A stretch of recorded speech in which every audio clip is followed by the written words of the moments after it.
एक वैद्य का नियम और प्रशिक्षण। 1 साल बाद वैद्य फांग बाई को वहां से जाना था, इसलिए इन डॉक्टरों के साथ बहुत ज्यादा मेलजोल रखने का उनका कोई इरादा नहीं था। जब तक वे उन पर कोई बुरा व्यक्तिगत हमला नहीं करते तब तक वह उनसे उलझने वाले नहीं थे। अगर किसी डॉक्टर ने फांग बाई पर हमला करने या अपमान करने की हिम्मत की तो वह इतना विनम्र नहीं होते।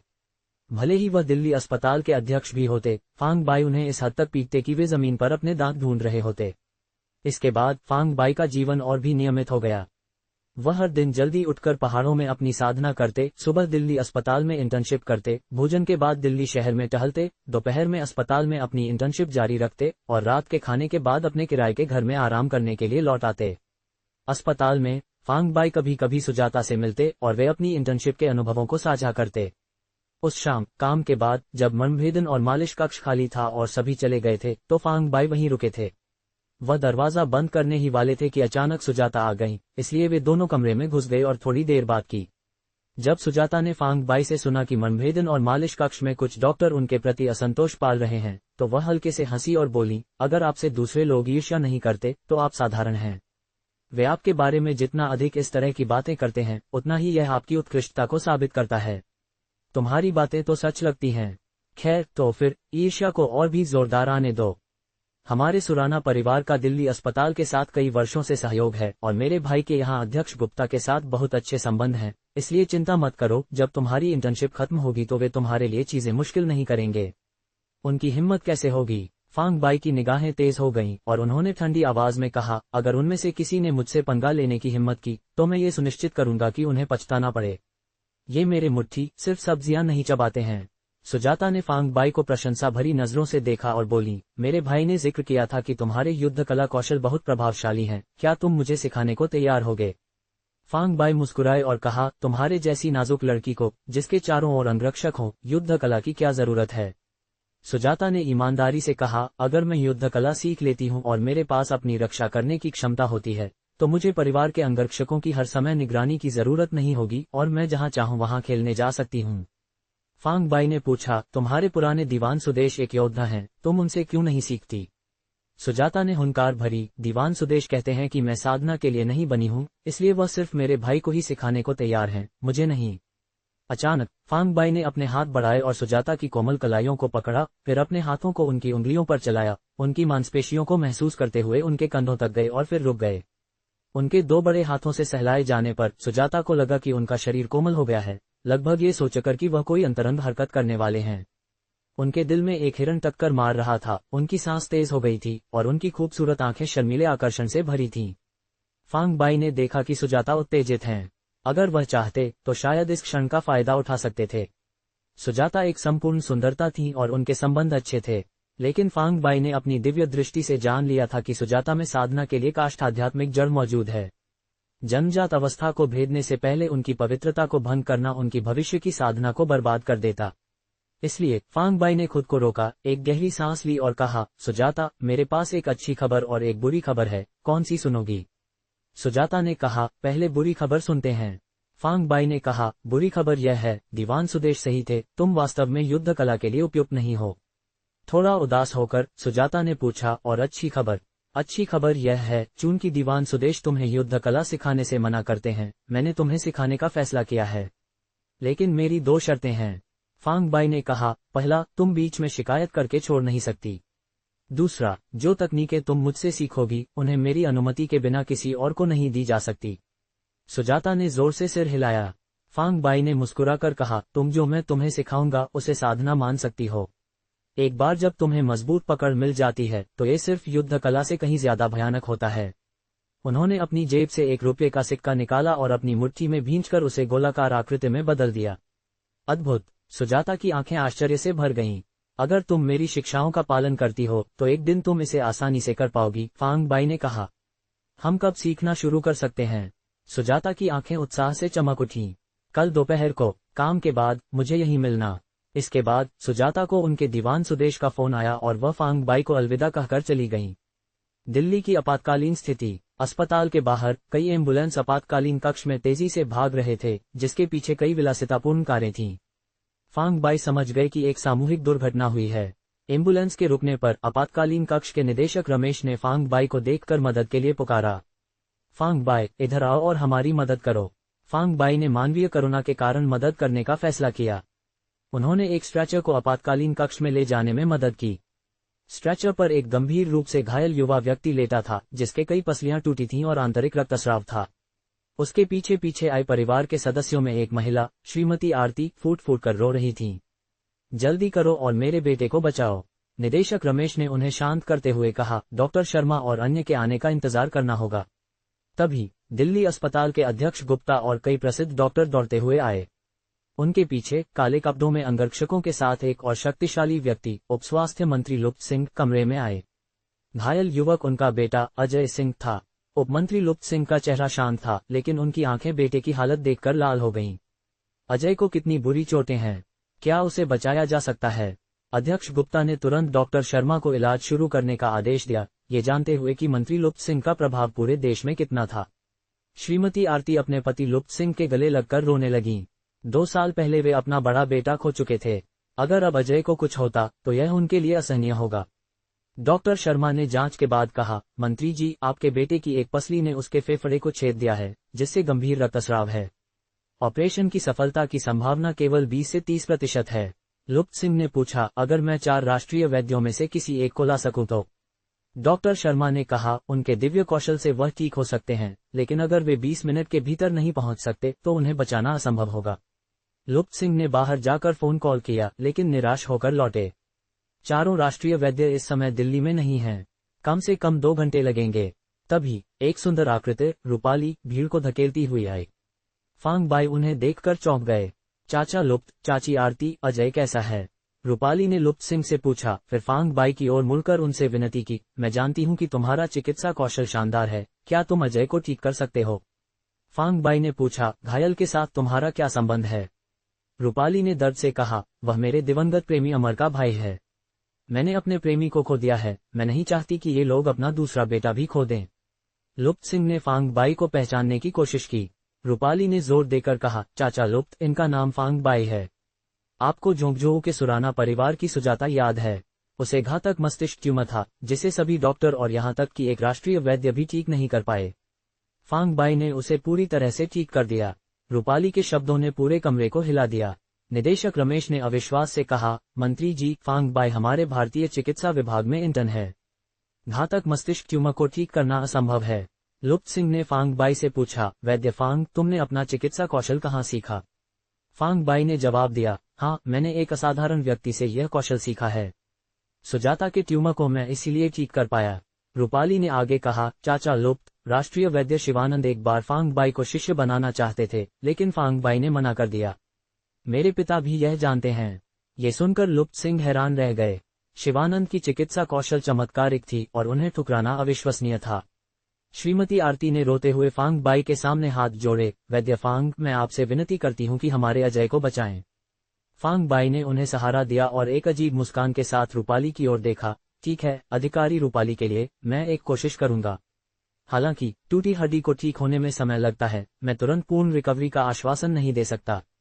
लुप्त सिंह ने गहराई से झुककर कहा, वैद्य फांग, कृपया, अगर मेरा बेटा बच जाता है तो सिंह परिवार हमेशा आभारी रहेगा। फांग बाई ने कमरे में भीड़ देखकर लुप्त सिंह से कहा, श्रीमान लुप्त, मेरे इलाज के लिए यहाँ बहुत ज्यादा लोग हैं, कृपया उन्हें बाहर भेज दें। आप, आपकी पत्नी और अधिकारी रूपाली ही रुक सकती हैं। लुप्त सिंह के अंगरक्षकों ने तुरंत भीड़ को बाहर निकाला। यहाँ तक कि अध्यक्ष गुप्ता को भी जाना पड़ा। रूपाली ने पूछा, आप ऑपरेटिंग रूम में क्यों नहीं जा रहे? फांग बाई ने जवाब दिया, मैं पारंपरिक भारतीय चिकित्सा का अभ्यास करता हूँ। ऑपरेटिंग रूम मेरे लिए बेकार है।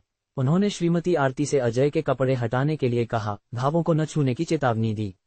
उन्होंने रूपाली से कहा, अधिकारी रूपाली, अगर मुझे मर्मभेदन करते समय पसीना आता है तो मुझे उसे पोंछने में मदद करना याद रखना। फांग बाई ने अपने लकड़ी के बक्से से पंचतत्व सुइयां निकाली। उन्होंने काष्ठ सुई को अजय के सीने में डाला, सत्य ऊर्जा से उसके कमजोर होते दिल को पुनर्जीवित किया। फिर उन्होंने जल सुई को टूटी पसली वाले मर्म बिंदु में डाला। इसके बाद उन्होंने पृथ्वी सुई और स्वर्ण सुई उठाई। पृथ्वी सुई को रक्तस्राव वाले फेफड़े में रक्तस्राव रोकने के लिए और स्वर्ण सुई को नाड़ियों को खोलने के लिए शक्ति सागर में डाला। तुम मर्मभेदन का उपयोग कर रहे हो? रूपाली ने आश्चर्य से पूछा। हाँ, फांग बाई ने 4 सुइयों में सत्य ऊर्जा का एक झोंका भर्ती किया। सुइयां तेज प्रकाश से चमक उठी, जिससे रूपाली, लुप्त सिंह और आरती स्तब्ध रह गए। अब उसका जीवन सुरक्षित है। अब हड्डियों को ठीक करना है। फांग बाई ने अजय की टूटी हुई हड्डियों को अद्वितीय तकनीक से सेट किया। हड्डियों को सेट करते ही अजय के मुंह से हल्की सी आवाज आई। ये संकेत था कि वह कोमा से जागने लगा है। फांग बाई ने अगले 20 मिनट तक लगातार चारों सुइयों में सत्य ऊर्जा प्रवाहित की। उनका शरीर पसीने से भीग गया। रूपाली ने निर्देशानुसार उनका माथा पोंछा। 20 मिनट बाद फांग बाई ने सुइयां निकाली, उन्हें केस में वापस रखा और थकान से मुस्कुराए। मैं थक गया हूँ, मुझे आराम करने के लिए कमरा चाहिए। अधिकारी रूपाली, मेरी मदद करो, उन्होंने लुप्त सिंह से कहा। वह 1 घंटे के भीतर जाग जाएगा, लेकिन उसे हिलने नहीं देना। उसे एक शांत कमरे में ले जाया जा सकता है। डॉक्टरों को उसे छूने न दें। मैं रोजाना मर्मभेदन करूंगा। 10 दिनों से आधे महीने में वह बिस्तर से उठ सकता है। रूपाली ने फांग बाई को आराम करने में मदद की और लुप्त सिंह ने अंगरक्षकों को दरवाजे पर पहरा देने का आदेश दिया। जब रूपाली वापस आई तो आरती ने चिंता से पूछा, क्या फांग बाई वास्तव में ये कर सकता है? क्या हमें डॉक्टरों से जांच नहीं करानी चाहिए? लुप्त सिंह ने दृढ़ता से कहा, वैद्य फांग पर विश्वास करो। जिसे तुम नियुक्त करते हो उस पर संदेह न करो। 1 घंटे बाद अजय सिंह को गहन चिकित्सा कक्ष में स्थानांतरित कर दिया गया। और जैसा फांग बाई ने कहा था, 1 घंटे के भीतर अजय ने आंखें खोली और कमजोर आवाज में पिता और मां को पुकारा। लुप्त सिंह और आरती खुशी से रो पड़े।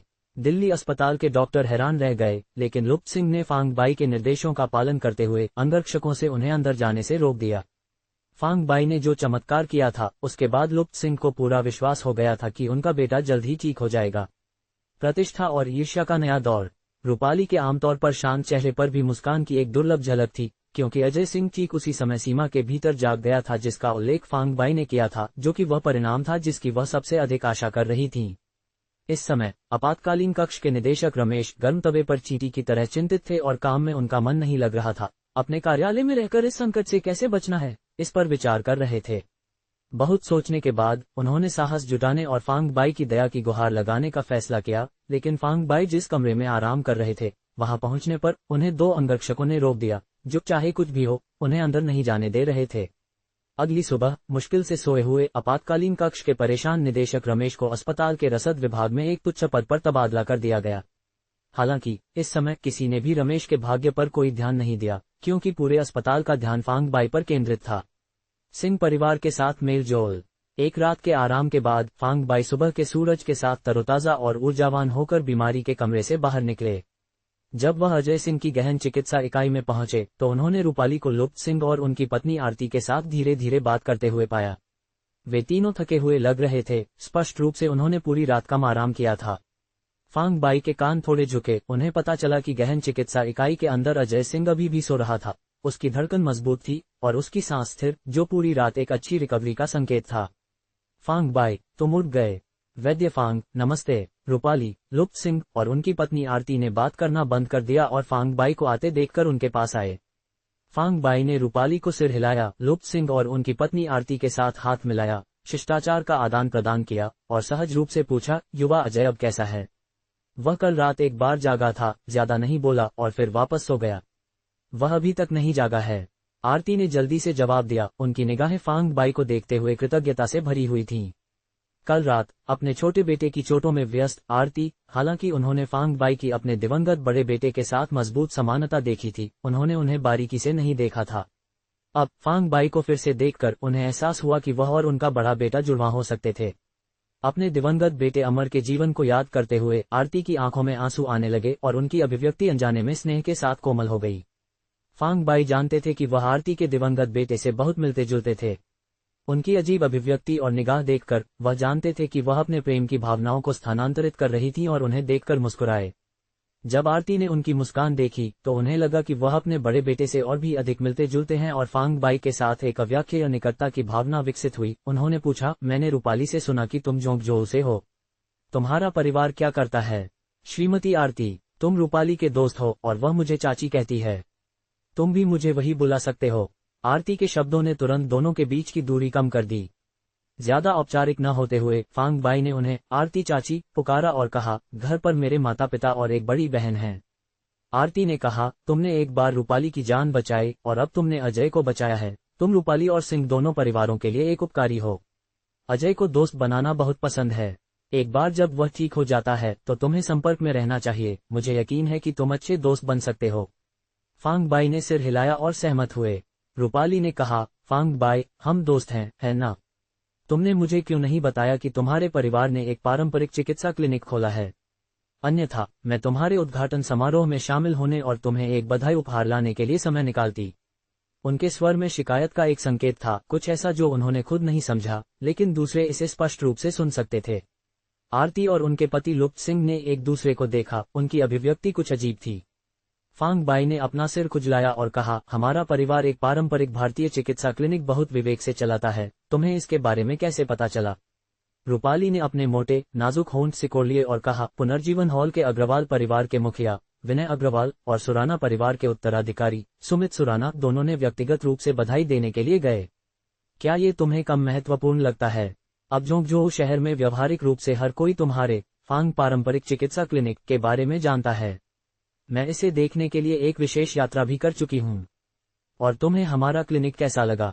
बुरा नहीं। तुम्हारे पिताजी ज्यादा बात नहीं करते, वह एक ईमानदार व्यक्ति हैं। तुम्हारी माँ, दूसरी ओर, काफी उत्साही हैं। जब मैंने उन्हें बताया कि मैं तुम्हारी दोस्त हूँ, तो उन्होंने मेरा हाथ पकड़ा और बिना रुके सवालों की बौछार कर दी। अगर मैंने काम का बहाना बनाकर जाने की अनुमति नहीं ली होती, तो वह शायद दोपहर के भोजन के लिए मुझे रुकने के लिए जोर देती। फांग बाई हंसे और कहा, मेरी माँ हमेशा ऐसी ही रही हैं, रिश्तेदारों और दोस्तों के साथ थोड़ी ज्यादा उत्साही। वैसे तुम दिल्ली किस लिए आए हो? मेरा तबादला दिल्ली पुलिस स्टेशन में काम करने के लिए कर दिया गया है। जोंगजोऊ पुलिस स्टेशन में तुम्हारा एक अच्छा पद था, तुमने यहाँ तबादला क्यों लिया? क्योंकि मैंने जोंगजोऊ में मामलों को कमोबेश निपटा दिया है और एक ही जगह पर बहुत देर तक रहना थकाऊ हो सकता है, इसलिए मैं अपने काम के माहौल को बदलना और अपने मूड को समायोजित करना चाहती थी। असली कारण यह है कि शेखर तुम्हें और परेशान न करे, ये चाहती हो, है ना? फांग बाई के शेखर का उल्लेख करते ही रूपाली की अभिव्यक्ति तुरंत ठंडी हो गई।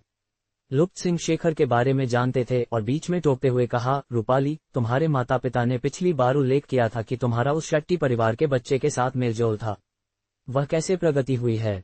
रूपाली स्पष्ट रूप से चिड़चिड़ी लग रही थी। भौहें चढ़ाकर उन्होंने कहा, चाचा लुप्त, मुझे शेखर में कोई दिलचस्पी नहीं है। जब मैं जोंगजोऊ पुलिस स्टेशन में काम कर रही थी, तो वह अक्सर मुझे परेशान करता था।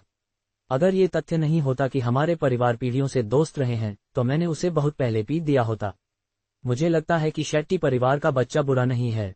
लुप्त सिंह ने आह भरी और कहा, लेकिन चूंकि तुम उसे पसंद नहीं करती, तो इसे छोड़ देते हैं। रूपाली, मैं जानता हूं कि तुम संबंधों और धर्म को महत्व देने वाली हो और तुम अमर को कम समय में भूल नहीं सकती, लेकिन अमर को गए हुए 1 साल से अधिक हो गया है और तुम्हें भी दुख की छाया से बाहर निकलना चाहिए। इस बिंदु पर उन्होंने फांग बाई की ओर सार्थक रूप से देखा और जोड़ा, अगर तुम किसी ऐसे व्यक्ति से मिलती हो जिसे तुम पसंद करती हो, तो बस उसके लिए जाओ। तुम्हारी आरती चाची और मैं तुम्हें अपनी बेटी की तरह मानते हैं और तुम जो कुछ भी करोगी, हम तुम्हें बिना शर्त समर्थन देंगे। रूपाली ने अपना सिर हिलाया और कहा, अभी मेरा ध्यान मेरे काम पर है, मैं अन्य मामलों पर विचार नहीं कर रही हूँ। अजय सिंह का स्वास्थ्य और वैद्य का उपचार। तभी गहन चिकित्सा इकाई के अंदर से मदद के लिए एक धीमी पुकार निकली। फांग बाई ने इसे सबसे पहले सुना और तुरंत दरवाजा धकेलकर अंदर प्रवेश किया। लुप्त सिंह, आरती और रूपाली पीछे पीछे गए। एक रात की नींद के बाद अजय सिंह अभी अभी जागा था। वह पिछले दिन जब जागा था उससे कहीं बेहतर लग रहा था। अपने माता पिता को अंदर आते देखकर उसने अपने होंठ हिलाए और यहाँ तक कि थोड़ी सी मुस्कान भी प्रबंधित की। अजय सिंह की वर्तमान स्थिति वसंत में एक सूखे पेड़ की तरह थी, जो कोमल हरे अंकुर फूट रहा था और नई जीवन शक्ति से भर रहा था। बेटा, तुम्हें कैसा लग रहा है? आरती अस्पताल के बिस्तर के बगल में बैठी अपने बेटे के हाथों में से एक को पकड़ा और चिंता से पूछा। जब मैं कल जागा था तो मेरा पूरा शरीर दर्द में था, लेकिन अब ये बहुत बेहतर है। अजय सिंह की आवाज अभी भी बहुत कमजोर लग रही थी, जिससे आरती के दिल को दर्द हुआ। आंसू बिना रुके गिर रहे थे। यह कोई आश्चर्य की बात नहीं थी, क्योंकि जब अजय सिंह को कल अस्पताल में लाया गया था तो उसका एक पैर पहले ही यमराज के द्वार से गुजर चुका था, लेकिन फांग बाई ने जबरदस्ती उसे वापस खींच लिया था। अब एक पूरा वाक्य पूरा कर पाना पहले से ही एक चमत्कार था। फांग बाई बिस्तर के दूसरी तरफ खड़े थे। उन्होंने रूपाली को थोड़ी देर के लिए एक तरफ हट जाने के लिए कहा, फिर अजय सिंह को ढंकने वाले कंबल को उठाया और जहां उसकी हड्डियां टूटी थीं, उस क्षेत्र को छुआ, संतोष के साथ अपना सिर हिलाया। तुम्हारी शारीरिक स्थिति काफी अच्छी है। मूल रूप से यह अपेक्षित था कि तुम आधे महीने में बिस्तर से बाहर निकल पाओगे, लेकिन अब ऐसा लगता है लगभग 10 दिन ही पर्याप्त होने चाहिए। बाद में आज दोपहर 6 बजे के आसपास मैं तुम्हें एक और मर्मभेदन सत्र दूंगा और फिर तुम्हारे लिए कुछ दिनों तक उबालने और पीने के लिए कुछ जड़ी बूटी की दवा लिखूंगा और तुम ठीक हो जाओगे। अजय सिंह ने फांग बाई को घूरा, उसके चेहरे पर उलझन का एक भाव था। वह कल जागने के थोड़ी देर बाद ही सो गया था और उसने अपने माता पिता के साथ ज्यादा बात नहीं की थी, इसलिए उसे नहीं पता था कि यह फांग बाई ही थे जिन्होंने उसकी जान बचाई थी। आरती ने अपने छोटे बेटे के कान में कुछ शब्द फुसफुसाए और उन्हें सुनने के बाद अजय सिंह ने अपनी आंखों में कृतज्ञता के साथ फांग बाई को देखा और फांग बाई को देखकर मुस्कुराया। वैद्य फांग, तो यह आप थे जिन्होंने मुझे बचाया। एक महान दया का आसानी से बदला नहीं चुकाया जा सकता, लेकिन एक बार जब मैं ठीक हो जाता हूं और अस्पताल से बाहर निकल जाता हूं, तो मैं तुम्हें शराब के लिए उपचार दूंगा, और जब तक हम पूरी तरह से नशे में नहीं हो जाते तब तक वापस नहीं आएंगे। फांग बाई अजय सिंह के बोलने के तरीके से बता सकते थे कि वह एक सीधा सादा व्यक्ति था और मुस्कुराते हुए सिर हिलाया। ठीक है। आरती ने डांटा, तुम्हारे पिताजी का वैद्य फांग के साथ कुछ पे लेना ज्यादा उचित होगा, तुम्हें इसके बारे में भूल जाना चाहिए। तुम भले ही बच गए हो, लेकिन पूरी तरह से ठीक होने में अभी भी लंबा रास्ता तय करना है। मैं वैद्य फांग की सुनूंगा। अजय सिंह ने फांग बाई की ओर अपना सिर घुमाया और पूछा, वैद्य फांग, मेरा शरीर पूरी तरह से कब ठीक होगा? मैं शराब कब पी सकता हूँ? फांग बाई ने जवाब दिया, बिस्तर से बाहर निकलने के लिए 10 दिन 20 दिन का आराम। अगर तुम शराब पीना चाहते हो तो कम से कम 1 महीने बाद। अजय सिंह ने जवाब दिया, सिर्फ 1 महीना? ठीक है, मैं इंतजार कर सकता हूँ। चूंकि अजय सिंह को शांत आराम की जरूरत थी, फांग बाई और अन्य ज्यादा देर तक नहीं रुके और चले गए। लुप्त सिंह ने नाश्ता खरीदा और रूपाली और फांग बाई के साथ खाने के बाद वे अंगरक्षकों के एस्कॉर्ट के तहत चले गए। वह स्वास्थ्य मंत्रालय के उप मंत्री थे, जिनके पास प्रबंधन के लिए अनगिनत मामले और एक व्यस्त कार्यभार था। अब जब उनके बेटे की हालत स्थिर हो गई थी और उनकी पत्नी देखभाल के लिए रुकी हुई थी, तो उन्हें आश्वासन मिला। जाने से पहले लुप्त सिंह ने फांग बाई के साथ सहमत व्यक्त की कि जब उनका बेटा अजय सिंह अस्पताल से छुट्टी पाएगा तो उन्हें भोजन के लिए आमंत्रित करेंगे और उचित रूप से धन्यवाद व्यक्त करेंगे। सम्मान और षड्यंत्र। नाश्ते के बाद रूपाली भी पुलिस स्टेशन लौट गईं और फांग बाई ने आरती के साथ थोड़ी देर बातचीत की। ये देखते हुए कि यह काम का समय था, वह खड़े हो गए और मर्मभेदन कक्ष की ओर चल दिए। अतीत में जब फांग बाई मर्मभेदन कक्ष में पहुंचते थे तो उत्तम के अलावा कोई भी उन पर ध्यान नहीं देता था। आज जैसे ही उन्होंने विभाग में प्रवेश किया, चाहे वे डॉक्टर हो या इंटर्न, हर किसी ने मुस्कान के साथ उनका अभिवादन किया, नमस्ते कहने की पहल की। यहाँ तक कि विभाग प्रमुख विनोद लिu zhenguo और वरिष्ठ और गंभीर ईश्वर Zhu Yida, जो हमेशा एक कठोर चेहरा रखना पसंद करते थे, ने भी फांग बाई को सिर हिलाया और झुकाया। उनकी अभिव्यक्ति में थोड़ा सम्मान और भय था। फांग बाई अच्छी तरह से जानते थे कि वे लुप्त सिंह के बेटे को बचाने और चिकित्सा कौशल के एक स्तर को प्रकट करने के लिए उनका सम्मान कर रहे थे, जिसने उन्हें आश्चर्यचकित कर दिया था। हालांकि उनका भय उनके लिए नहीं, बल्कि लुप्त सिंह के लिए था। लुप्त सिंह के बेटे को बचाने के बाद वह अब से सिंह परिवार के एक सम्मानित अतिथि होंगे और कौन उन्हें नाराज करने की हिम्मत करेगा। उत्तम, जिसके साथ उनका अच्छा रिश्ता था, को अतीत में इस समय विभाग को साफ करने का आदेश दिया जाता था, लेकिन आज कोई भी उसे परेशान नहीं कर रहा था। इसके बजाय कई इंटर्न जिन्होंने उत्तम के साथ बुरा व्यवहार किया था, वे इसे करने के लिए प्रतिस्पर्धा कर रहे थे। फांग बाई, तुम अद्भुत हो। तुम मौत के कगार पर किसी को भी बचा सकते हो। अब पूरे दिल्ली अस्पताल में ये खबर गूंज रही है कि तुमने अपना चिकित्सा कौशल किसी असाधारण व्यक्ति से सीखा है। क्या ये सच है? जैसे ही फांग बाई अंदर आए, उत्तम चमकती आंखों के साथ तुरंत उनके पास आया और पूछा। फांग बाई मुस्कुराए और कहा, उसमें कुछ सच्चाई है। जब मुझे समय मिलेगा तो मैं तुम्हें सिखाऊंगा। धन्यवाद। धन्यवाद। उत्तम उत्साहित होकर अपने हाथों को रगड़ा, अनंत कृतज्ञता व्यक्त की। रातों रात फांग बाई के चिकित्सा कौशल को दिल्ली अस्पताल के भीतर किंवदंती के रूप में बोला जा रहा था। कहा जाता था कि यह वर्तमान के 4 महान राष्ट्रीय वैद्यों के बराबर था। उत्तम ने सोचा कि अगर वह फांग बाई के कौशल का एक हिस्सा भी सीख सकता है तो उसे जीवन भर फायदा होगा। ये देखकर अन्य इंटर्न सभी ईर्ष्या से हरे थे, अफसोस कर रहे थे कि उन्होंने पहले फांग बाई के प्रति उदासीनता बरती थी, जो अब उनकी पहुंच से बाहर लग रहा था। रमेश का प्रतिशोध। जबकि फांग बाई मर्मभेदन और मालिश कक्ष में अपनी महिमा का आनंद ले रहे थे, आपातकालीन विभाग के पूर्व प्रमुख रमेश, जिन्हें रसद विभाग में पदच्युत कर दिया गया था, ने कई लोगों के उपहास और मजाक का सामना किया, जिससे वह अपमानित हो गए। उन्होंने अपने दिल में अफसोस और नाराजगी दोनों महसूस की। लानत है, 80 पर पलटने वाली बूढ़ी औरत, रास्ते में एक बच्चा, और मैंने कभी नहीं सोचा था कि मुझे एक इंटर्न द्वारा नीचा दिखाया जाएगा। मैं इस अपमान को निगल नहीं सकता। फांग बाई, ओ फांग बाई, अभी उत्साही मत बनो। मैं मानने से इनकार करता हूं कि मैं तुमसे निपट नहीं सकता। रमेश की आंखें खून से लाल थीं और जब कोई आसपास नहीं था तो उन्होंने चुपके से अपना फोन बाहर निकाला और तेजी से एक नंबर डायल किया। उनके चेहरे पर एक क्रूर अभिव्यक्ति थी। गर्मी की ऊंचाई में मौसम अस्थिर होता है। सुबह धूप और साफ, लेकिन दोपहर तक एक अचानक तेज बारिश अप्रत्याशित रूप से आ गई थी। मर्मभेदन और मालिश के लिए आने वाले अधिकांश रोगी बुजुर्ग होते हैं और हवा और बारिश इतनी तेज होने के कारण कोई भी नहीं आया, जिससे मर्मभेदन और मालिश कक्ष वीरान हो गया। लगभग 1 दर्जन डॉक्टर और इंटर्न के पास करने के लिए कुछ नहीं था। कुछ किताबें पढ़ रहे थे, अन्य अखबारों को देख रहे थे और कुछ इंटर्न सुइयों के साथ छेड़छाड़ कर रहे थे या एक दूसरे पर दबाव तकनीक का अभ्यास कर रहे थे, अनुभव साझा कर रहे थे। उत्तम के साथ मर्मभेदन और मालिश के बारे में कुछ देर बातचीत करने के बाद फांग बाई अजय सिंह की हालत की जांच करने के लिए इनपेशेंट विभाग का दौरा करने की तैयारी कर रहे थे। इससे पहले कि वह दरवाजे तक पहुंच पाते, उन्होंने एक सुगंधित हवा महसूस की और 30 के दशक की एक सुंदर महिला अंदर चलकर आई। आप वैद्य फांग बाई हैं, है ना? सुंदर महिला ने अपनी भौहें उठाईं और एक तेज उपहास उनकी आंखों से होकर गुजर गया क्योंकि उन्होंने एक मोहक आवाज में पूछा। हालांकि उपहास भरी मुस्कान तेजी से चली गई, फांग बाई ने अपनी तेज इंद्रियों से इसे पकड़ लिया। मैं हूं, क्या आपको कुछ चाहिए? फांग बाई ने शांति से पूछा। मैंने सुना है कि दिल्ली अस्पताल के मर्मभेदन और मालिश कक्ष में एक नया युवा इंटर्न है जो बहुत कुशल है, और मैं विशेष रूप से आपको ढूंढने आई हूं। सुंदर महिला ने फांग बाई पर एक नजर के साथ कहा। फिर वह मर्मभेदन और मालिश कक्ष में उनके पास से चलकर गईं और मालिश तालिकाओं में से एक पर बैठ गईं। क्या आपको गर्दन में दर्द है, या यह आपकी पीठ है? न तो, बस मुझे एक मालिश में मदद करो। मैंने पहले ही पंजीकरण और भुगतान कर दिया है, सुंदर महिला ने कहा, और फिर वह वहीं लेट गईं। सुंदर महिला आकर्षक थी, उसकी अच्छी काया थी और उसने हल्के, हवादार कपड़े पहने थे। मर्मभेदन और मालिश क्लिनिक के युवा इंटर्न लगातार उसे झांक रहे थे। फांग बाई जानते थे कि इस सुंदर महिला के उनके प्रति छिपे हुए इरादे थे और वह देखना चाहते थे कि वह क्या करने वाली थी।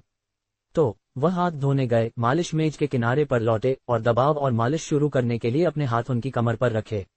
वास्तव में, जैसे ही फांग बाई के हाथ सुंदर महिला की कमर पर लगे, वह जान गई कि इसमें कुछ भी गलत नहीं था और वह और भी अधिक निश्चित हो गई कि वह कुछ कर रही थी।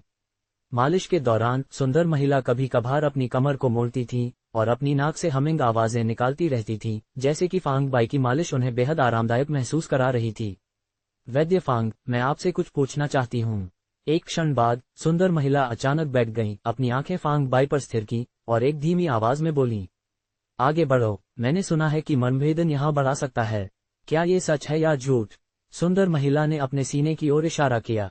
फांग बाई रुके, सुंदर महिला के सीने पर देखा और अपने आप में सोचा कि उनके पहले से ही पर्याप्त बड़े थे और उन्हें आगे बढ़ाने से वह एक दुधारू गाय की तरह दिखेंगी। ये वास्तव में सच है। पुनर्जन्म के बाद फांग बाई ने इस दुनिया में पारंपरिक भारतीय चिकित्सा पर कई किताबें पढ़ी थीं और इसके बारे में बहुत कुछ जानते थे। उन्होंने लंबाई में समझाया जैसे कि वह एक विशेषज्ञ हों। कौन सोच सकता था कि तुम इतना जानते हो? सुंदर महिला का चेहरा प्रशंसा से भरा हुआ था। उन्होंने जल्दी से चारों ओर देखा और ये देखने पर कि कोई भी इस तरफ ध्यान नहीं दे रहा था, उन्होंने आह भरी। कुछ लोग कहते हैं कि मेरे काफी बड़े नहीं हैं और मैं विचार कर रही थी कि क्या मुझे उन्हें बढ़ाने के लिए मर्मभेदन करवाना चाहिए। वैद्य फांग, क्या आपको लगता है कि मैं उन्हें बढ़वा सकती हूँ? जैसे ही वह बोल रही थी, उन्होंने अचानक फांग बाई के दाहिने हाथ को पकड़ा और उसे अपने सीने की ओर दबाया। जिस क्षण सुंदर महिला ने उनके हाथ को पकड़ा और उसे अपने सीने की ओर दबाया, फांग बाई समझ गए कि यह महिला क्या करने वाली थी। वह अंदर ही अंदर हंसे बिना नहीं रह सके और उनका हाथ गति के साथ गया, अपनी उंगलियों से उनके सीने को धीरे से फड़फड़ाया। आह! सुंदर महिला ने एक तेज चीख निकाली, अपने सीने को धनका जहां फांग बाई ने उन्हें फड़फड़ाया था। उनका पीला चेहरा असहनीय दर्द दिखा रहा था, जैसे कि वह दर्द के आंसू रोने वाली हों।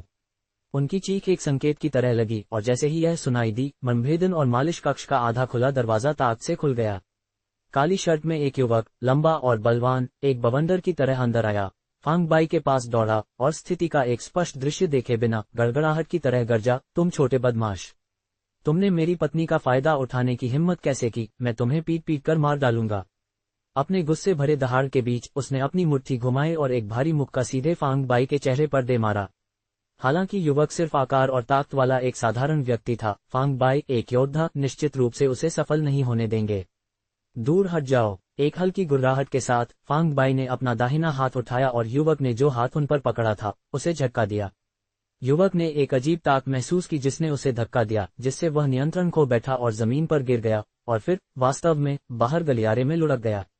आह! मदद! मदद! उसने मुझे मारा! ये देखकर सुंदर महिला एक पल के लिए हैरान रह गई और फिर मर्मभेदन और मालिश कक्ष के भीतर जोर से चीखना शुरू कर दिया। मैं तुमसे लड़ूंगा! युवक ने जल्दी से दहाड़ लगाई और वापस अंदर भागा, फांग बाई पर लात मारने के लिए अपना पैर उठाया। फांग बाई की प्रतिक्रिया बिजली की तेज थी। उन्होंने युवक का पैर पकड़ा और उसे एक धीरे से धक्का दिया, जिससे वह फिर से बाहर लुढ़क गया। इस बार फांग बाई ने थोड़ी ज्यादा ताकत का इस्तेमाल किया और जैसे ही युवक लुढ़का, वह विभिन्न वस्तुओं से टकराया, जिसका अंत एक सूजी हुई नाक और चोटिल चेहरे के साथ हुआ, जो एक काफी दयनीय दृश्य लग रहा था। मर्मभेदन और मालिश विभाग के प्रमुख विनोद और वरिष्ठ वैद्य ईश्वर अभी अभी एक बैठक से लौटे थे और कमरे को अराजकता में देखा। वे स्थिति को शांत करने की कोशिश करने के लिए आगे बढ़े और पूछा कि क्या हुआ था। उसने मेरी पत्नी की मालिश करते समय फायदा उठाया। युवक फिर से कमरे में दिखाई दिया, लेकिन इस बार उसने अपना सबक सीख लिया था और फांग बाई के पास जाने की हिम्मत नहीं की, डर रहा था कि उसे फिर से बाहर फेंक दिया जाएगा। उसने दूर से फांग बाई की ओर इशारा किया, उसका चेहरा गुस्से से भरा हुआ था। सुंदर महिला ने जोरदार आंसू में फूटकर पूरी तरह से सहयोग किया, उसकी चीखें आकाश को हिला रही थीं, जैसे कि उसने कल्पना से परे सबसे बड़ा अन्याय सहा हो।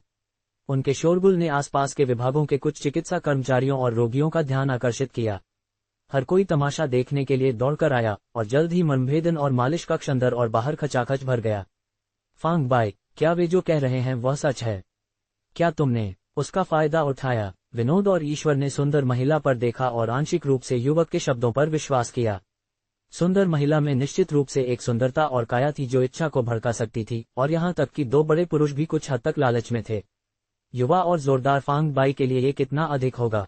अगर मैं कहूं कि उसने मेरा हाथ पकड़ा और उसे अपने सीने की ओर मजबूर किया, तो क्या तुम मानोगे? फांग बाई ने जवाब दिया। विनोद और ईश्वर ने एक दूसरे को देखा, और हालांकि उन्होंने बात नहीं की, ये स्पष्ट था कि वे विश्वास नहीं कर रहे थे। और यह सिर्फ वे ही नहीं थे, देखने वालों में बहुत कम लोग थे जिन्होंने विश्वास किया। रोग का रहस्योद्घाटन। वास्तव में ये हुआ था, इस महिला की मालिश करते समय मुझे उनके सीने के बाएं ओर कुछ असामान्य मिला। वहां एक गांठ लगती है और मुझे संदेह है कि उन्हें स्तन कैंसर हो सकता है। सुंदर महिला को अपनी ओर घूरते हुए देखकर वह मुस्कुराए, मुझ पर विश्वास नहीं है।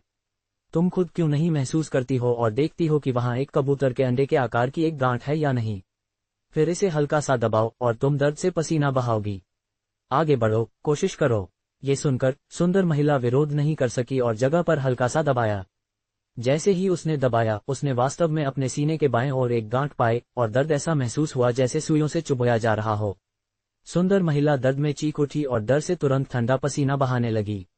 मैं झूठ नहीं बोल रहा था, है ना? दर्द होता है ना? तुम जल्द ही इसकी जांच करवा लो। अगर तुम इंतजार करती हो तो तुम्हें इसे हटाना पड़ सकता है। अगर तुम और ज्यादा इंतजार करती हो और कैंसर कोशिकाएं तुम्हारे शरीर के अन्य हिस्सों में फैल जाती हैं, तो तुम खत्म हो जाओगी। फांग बाई के हर शब्द के साथ सुंदर महिला का चेहरा और पीला पड़ गया। जब फांग बाई ने बोलना समाप्त किया तो वह चीख उठी, खड़ी हो गई, युवक के पास गई और एक कांपती हुई आवाज में कहा, राजू, जल्दी करो और मेरे साथ जांच करवाने चलो। ये कहने के बाद उसने युवक का हाथ पकड़ा और पीछे मुड़कर देखे बिना दौड़ पड़ी, फांग बाई को परेशान करने के इरादे को पीछे छोड़ गई। एक बार जब वे चले गए तो देखने वालों की भीड़ बिखरने लगी। वे जाते समय भी घटना पर चर्चा कर रहे थे। कुछ ने कहा कि अगर सुंदर महिला को वास्तव में स्तन कैंसर का निदान होता है तो उन्हें फांग बाई का आभार मानना चाहिए। अगर फांग बाई की चेतावनी नहीं होती तो शायद उन्होंने कुछ समय के लिए लक्षणों पर ध्यान नहीं दिया होता और इलाज में देरी से कहीं अधिक गंभीर परिणाम हो सकते थे। आप फांग बाई के अगले कदमों के बारे में क्या जानना चाहेंगे? क्या वह अजय सिंह के इलाज पर ध्यान केंद्रित करेंगे या रमेश के? रमेश का पतन और फांग बाई की प्रतिष्ठा। निदेशक रमेश, अभी मत जाओ। फांग बाई ने बिखरती हुई भीड़ में आपातकालीन विभाग के पूर्व निदेशक रमेश को देखा और जोर से पुकारा। मुझे अभी भी काम है। आज की घटना रमेश द्वारा रची गई थी। उलटफेर देखकर और फांग बाई को बदनाम करने में विफल होकर वह बहुत निराश थे। अपराध बोध महसूस करते हुए वह भागने के लिए तैयार थे। जाने से पहले चीजों को साफ करने में कोई हर्ज नहीं है। फांग बाई आगे बढ़े, रमेश की बांह पकड़ी और जबरदस्ती उन्हें मर्मभेदन और मालिश कक्ष में खींच लाए। फांग बाई के पास रमेश को उन्हें फंसाने की साजिश कबूल करवाने के लिए कई तरीके थे। उन्होंने रमेश के गंजे सिर को छुआ और चुपके से आत्मा खोज तकनीक का इस्तेमाल किया। फांग बाई के मौखिक मार्गदर्शन में रमेश एक चकराई हुई स्थिति में पूरे मामले के बारे में सब कुछ उगल दिया। रमेश से पूछताछ करते समय फांग बाई ने उत्तम को अपने सेलफोन से सत्र को रिकॉर्ड करने का संकेत दिया, इसे सबूत के रूप में रखते हुए। रमेश के बात खत्म करने के बाद मर्मभेदन और मालिश कक्ष में हंगामा हो गया। चाहे डॉक्टर हो या इंटर्न, हर कोई धार्मिक आक्रोश से भरा हुआ था और रमेश के घिनौने और बेशर्म कार्यों की निंदा की। विभाग प्रमुख विनोद और वरिष्ठ वैद्य ईश्वर ने तुरंत उत्तम द्वारा रिकॉर्ड किए गए वीडियो को अध्यक्ष गुप्ता के कार्यालय में ले गए और संयुक्त रूप से रमेश की रिपोर्ट की। उसी दिन रमेश को दिल्ली अस्पताल से बर्खास्त करने की घोषणा की गई और वह पूरी तरह से अव्यवस्था में चले गए। ये घटना दिल्ली अस्पताल में ज्यादा हलचल पैदा नहीं कर सकी और जल्द ही शांत हो गई। फांग बाई के चारों ओर का हेलो पहले की तरह चकाचौंध भरा रहा। न सिर्फ मर्मभेदन और मालिश विभाग के डॉक्टर और इंटर्न उन्हें प्रशंसा के साथ देखते थे, बल्कि अन्य विभागों के डॉक्टर भी जब भी उन्हें सलाह चाहिए होती थी तो उनसे पूछने आते थे। सलाह चाहने वालों को फांग बाई हमेशा "मैं बहुत व्यस्त हूं" के बहाने से इनकार कर देते थे और किसी को नाराज करने से नहीं डरते थे। इसके अलावा फांग बाई के उन डॉक्टरों के बीच कोई रिश्तेदार या दोस्त नहीं थे। वह उन्हें क्यों सिखाएं? जब वह पहली बार आए थे तो अस्पताल में शायद ही किसी ने उन पर ध्यान दिया था। अब जब वे लुप्त सिंह के छोटे बेटे को बचाने और लुप्त सिंह के सम्मानित अतिथि बनने के उनके चमत्कारिक कौशल के बारे में जानते थे तो वे सभी उनके पास झुंड बनाकर आते थे। वह क्या था? यह अवसरवाद का एक उत्कृष्ट मामला था। अपने पिछले और वर्तमान दोनों जीवन में फांग बाई ने हमेशा ऐसे लोगों से घृणा की थी और उनसे दूरी बनाए रखी थी। वास्तव में फांग बाई वास्तव में बहुत व्यस्त थे। उनका कार्यक्रम हमेशा भरा रहता था और अब अजय सिंह के इलाज के साथ जुड़ा हुआ उनके पास समय की और भी अधिक कमी थी। उन्होंने सुजाता के रात के खाने के लिए आमंत्रण को भी कई बार ठुकरा दिया था। उस दौरान उन्होंने अपने मकान मालिक अभिषेक को भी फोन किया था ताकि उन्हें सूचित किया जा सके कि वह अस्पताल में रहेंगे और घर नहीं लौट सकते, और सहज रूप से अभिषेक की पत्नी के स्वास्थ्य की स्थिति के बारे में पूछा था। अभिषेक ने नहीं कहा कि उनकी पत्नी की हालत अच्छी थी या बुरी, बस यही कि यह कमोबेश वैसी ही थी। फांग बाई जानते थे कि अभिषेक की पत्नी तुरंत खतरे में नहीं थी। हालांकि हाल ही में उन्हें सुबह व्यायाम करने का मौका नहीं मिला था। फांग बाई ने पता चला कि जब उन्होंने अजय सिंह पर मर्मभेदन करने के लिए सत्य ऊर्जा का इस्तेमाल किया, भले ही वह हर बार सत्य ऊर्जा से निकल जाते थे और थकान से लगभग बेहोश हो जाते थे, एक रात के आराम के बाद उनके शक्ति सागर में सत्य ऊर्जा थोड़ी बढ़ जाती थी। इसका प्रभाव लगभग सुबह के व्यायाम जितना अच्छा था। अजय सिंह की मुक्ति और लू परिवार का आमंत्रण। अगले 10 दिनों में फांग बाई ने अजय सिंह को 2 बार मर्मभेदन दिया और उनके द्वारा व्यक्तिगत रूप से निर्धारित जड़ी बूटियों को 8 दिनों तक उबाला। 10वें दिन अजय सिंह वास्तव में बिस्तर से उठने और चलने में सक्षम थे। फांग बाई के अनुसार अजय सिंह अब छुट्टी पाने और घर लौटने के लिए तैयार थे, जहां वह कुछ समय के लिए ठीक होने पर ध्यान केंद्रित कर सकते थे और उनकी चोट अपनी मूल स्थिति में वापस ठीक हो जाएगी। छुट्टी के दिन लुप्त सिंह और आरती के चेहरों पर उत्साहित अभिव्यक्ति शब्दों से छलक रही थी। आरती ने फांग बाई का एक हाथ पकड़ा और लगातार अपनी कृतज्ञता व्यक्त करती रहीं। इन 10 दिनों में फांग बाई आरती के साथ काफी अच्छा रहे, जो उन्हें बहुत पसंद करने लगी थीं। उन्होंने यहां तक इशारा किया कि वह फांग बाई को एक धर्मपुत्र के रूप में गोद लेना चाहती हैं, क्योंकि वह उनके दिवंगत बड़े बेटे से बहुत मिलते जुलते थे। दुर्भाग्य से फांग बाई का इस पर रवैया अस्पष्ट था, न सहमत और न असहमत, जिससे आरती को कुछ अफसोस हुआ। जिस दिन अजय सिंह को छुट्टी मिली, रूपाली भी पहुंची। लुप्त सिंह और उनकी पत्नी ने फांग बाई और रूपाली को उनके घर आने के लिए आमंत्रित किया, ये बताते हुए कि बुजुर्ग श्री सिंह फांग बाई से मिलना चाहते थे। बुजुर्ग श्री सिंह, प्रताप सिंह, ने एक बार एक महत्वपूर्ण सैन्य पद संभाला था और उनके कई छात्र और पुराने दोस्त थे। हालांकि वह अब सेवानिवृत्त हो चुके थे, फिर भी उनका भारत में काफी प्रभाव था। फांग बाई से मिलने की उनकी पहल ज्यादातर फांग बाई द्वारा उनके पोते अजय सिंह को बचाने के कारण थी। सिंह निवास की ओर जाते समय लुप्त सिंह और उनकी पत्नी ने एक कार ली, जबकि फांग बाई और रूपाली ने एक अन्य ली। आगे और पीछे अंगरक्षक सेडान के साथ कुल 4 कारें थीं, जो सभी बख्तरबंद वाहन थे। सिंह परिवार की 4 सेडान दिल्ली अस्पताल से निकल गईं और 20 मिनट से अधिक की ड्राइविंग के बाद उन्होंने दिल्ली के पश्चिम उपनगर में एक पहाड़ी क्षेत्र में प्रवेश किया।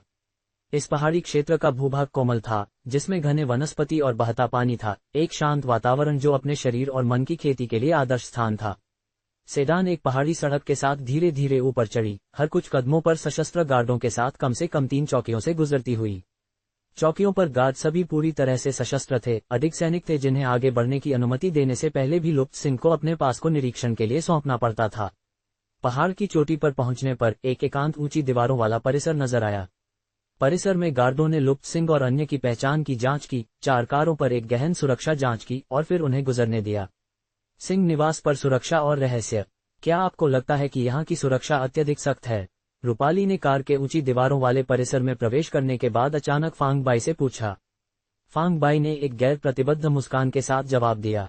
पहाड़ के आधार से शिखर तक कई चौकियां थीं, जिनमें से प्रत्येक पर जीवित गोला बारूद के साथ सैनिकों द्वारा गार्ड थे। इसके अतिरिक्त दृश्यमान और छिपे हुए निगरानी प्रणालियां गार्ड ड्यूटी में सहायता कर रही थीं। आम व्यक्ति के लिए ऐसे रक्षात्मक उपाय अभेद्य लग रहे थे, इतना अधिक कि एक मक्खी को भी घुसपैठ करना मुश्किल लगता।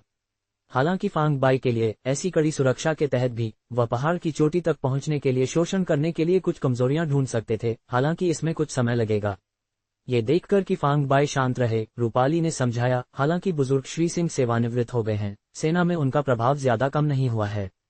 उनके कार्य का अभी भी भारत पर एक महत्वपूर्ण प्रभाव है। बुजुर्ग श्री सिंह की व्यक्तिगत सुरक्षा को ध्यान में रखते हुए सुरक्षा का कठोर होना उचित है। वह रुकी और जोड़ा, कहा जाता है कि कुछ समय पहले व्यापार विभाग से सेवानिवृत्त हुए ईशान पर बंदूकधारियों के एक समूह ने हमला किया था और लगभग एक गंभीर घटना का सामना करना पड़ा था। प्रधानमंत्री को पता चलने पर क्रोधित हो गए और उच्च पदस्थ अधिकारियों के लिए सुरक्षा उपायों को तुरंत बढ़ाने का आदेश दिया। ईशान का उल्लेख करते ही फांग बाई का दिल हिल गया। कोई आश्चर्य नहीं कि जब उन्होंने पिछली बार उसे बचाया था तो उन्होंने ईशान के बारे में एक अधिकारपूर्ण हवा महसूस की थी। ये पता चला कि वह एक सेवानिवृत्त उच्च पदस्थ अधिकारी थे। योद्धाओं की अपनी शानदार आभा होती है, जैसे प्रभावशाली नेताओं की होती है, और दोनों दूसरों पर दबाव डाल सकते हैं। एक उच्च स्थिति वाले व्यक्ति की शानदार आभा आम व्यक्ति के लिए डरावनी होती है, लेकिन एक योद्धा के लिए नहीं। और एक योद्धा की आभा उन लोगों को आवश्यक रूप से दबा नहीं सकती जिन्होंने लंबे समय तक महत्वपूर्ण पद संभाले हैं। बेशक, जब एक योद्धा की ताकत एक निश्चित क्षेत्र तक पहुंचती है तो उच्चतम पद वाले व्यक्ति भी दमन महसूस कर सकते हैं। आखिरकार, उनकी स्थिति कितनी भी ऊंची क्यों न हो, वे अभी भी मनुष्य हैं। लेकिन जब एक योद्धा की ताकत एक निश्चित क्षेत्र तक पहुंचती है तो वे अमर या देवताओं में परिवर्तित हो सकते हैं, स्वर्ग और पृथ्वी की रचना को समझ सकते हैं, क्षय को जादू में बदल सकते हैं, अपनी सांस से हवा और बादलों को बदल सकते हैं, और अपनी उंगलियों के एक झटके से स्वर्ग और पृथ्वी को नष्ट कर सकते हैं। फांग बाई अपने पिछले जीवन में अमर सम्राट के रूप में सर्वोच्च दिव्य शक्ति के स्वामी थे और अमर क्षेत्र के सभी 9 डोमेन में अप्रतिद्वंद्वी थे। अब फांग बाई अभी भी अपने पिछले जीवन में अपने शिखर से बहुत दूर थे और यही वह लक्ष्य था जिसके लिए वह प्रयास कर रहे थे। बुजुर्ग श्री सिंह 4 से डान सिंह परिवार के ऊंची दीवारों वाले परिसर में दाखिल हुई, सिर्फ एक सीधी सड़क को आगे एकांत गहराई में जाते हुए देखा, जिसके किनारे ऊंचे चीड़ और सरू और हरी विलों से छायादार थे। ऊंची दीवारों वाले परिसर के भीतर एक शांत और निर्मल दृश्य था, लेकिन फांग बाई महसूस कर सकते थे कि चीड़ और सरू, विलो और विभिन्न पौधों के पत्ते के बीच अनगिनत कुलीन अंगरक्षक छिपे हुए थे। ये कहने की जरूरत नहीं है कि वे छिपे हुए अंगरक्षक बुजुर्ग श्री सिंह, इस महत्वपूर्ण व्यक्ति की सुरक्षा के लिए वहां थे। जिस बात ने फांग बाई को आश्चर्यचकित किया वह यह था कि छिपे हुए अंगरक्षकों में योद्धाओं के लिए अद्वितीय सत्य ऊर्जा के कई फटने थे, और सबसे मजबूत में तो बूढ़ स्तर के मध्यम रैंक की ताकत थी। अगर फांग बाई की ड्रैगन टाइगर शेर हाथी तकनीक सार संचय क्षेत्र के दूसरे परत के उच्च रैंक तक नहीं पहुंची होती, जो इस दुनिया में एक बूढ़ स्तर के उच्च रैंक योद्धा के बराबर है, तो शायद वह तुरंत उस सबसे मजबूत अंगरक्षक की उपस्थिति को महसूस नहीं कर पाते। ऊंची दीवारों वाले परिसर के बाहर सख्त चौकियां और अंदर अनगिनत अंगरक्षक और योद्धाओं के साथ परतों पर परतें एक कसा हुआ रक्षात्मक जाल बनाते थे। रक्षा का ऐसा स्तर एक पृथ्वी स्तर का योद्धा भी गूढ़ स्तर के एक से मजबूत होने पर भी बुजुर्ग श्री सिंह को नुकसान नहीं पहुंचा पाएगा। प्रताप सिंह से भेंट, तुम्हें घबराने की जरूरत नहीं है। हालांकि दादाजी सिंह ने अपना पूरा जीवन सेना में बिताया है, वह बिल्कुल भी कठोर या कठोर नहीं है। तुम उनसे मिलने के बाद जान जाओगे, वह वास्तव में एक बहुत दयालु बुजुर्ग व्यक्ति हैं। रूपाली ने धीरे से आश्वासन दिया। यह महसूस नहीं कर रही थी कि फांग बाई सड़क के दोनों किनारों से उठने वाली विभिन्न आभाओं को महसूस कर रहे थे और उनकी चुप्पी को घबराहट मान रही थीं। मैं घबराया हुआ, हा, फांग बाई हंस पड़े, ये सोचते हुए कि वह अमर क्षेत्र में घमंडी अमर सम्राटों से भी कभी नहीं डरे थे, इस दुनिया के आम लोगों की तो बात ही क्या है। रूपाली उनके बेलगाम व्यवहार को देखकर कुछ हद तक चिंतित हो गईं। बुजुर्ग श्री सिंह महान सद्गुण और प्रतिष्ठा के व्यक्ति थे, और हालांकि वह छोटी पीढ़ी के स्तर तक नहीं झुकेंगे, अगर फांग बाई उनकी उपस्थिति में बहुत दिखावा करते हैं तो इससे बुजुर्ग श्री सिंह को नाखुशी हो सकती है। हालांकि बुजुर्ग श्री सिंह छोटी पीढ़ी के प्रति बहुत सहिष्णु और दयालु थे, उन्होंने अपना पूरा जीवन सैनिक के रूप में बिताया था। उनका काफी गुस्सा भी था, जो अगर भड़का तो स्वर्ग और पृथ्वी को हिला सकता था।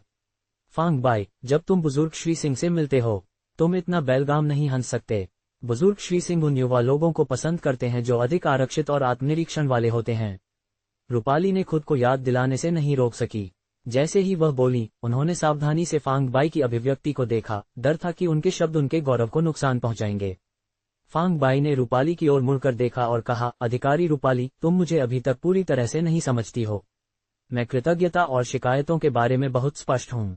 अगर कोई मेरे साथ अच्छा व्यवहार करता है तो मैं बदले में 100 गुना ज्यादा अच्छा होता हूँ। अगर कोई मेरे साथ अशिष्ट है तो मैं उनके खिलाफ होने में संकोच नहीं करता। मैं कभी मुसीबत नहीं ढूंढता, लेकिन मैं इससे डरता भी नहीं हूँ। तुम और वह काफी मिलते जुलते हो।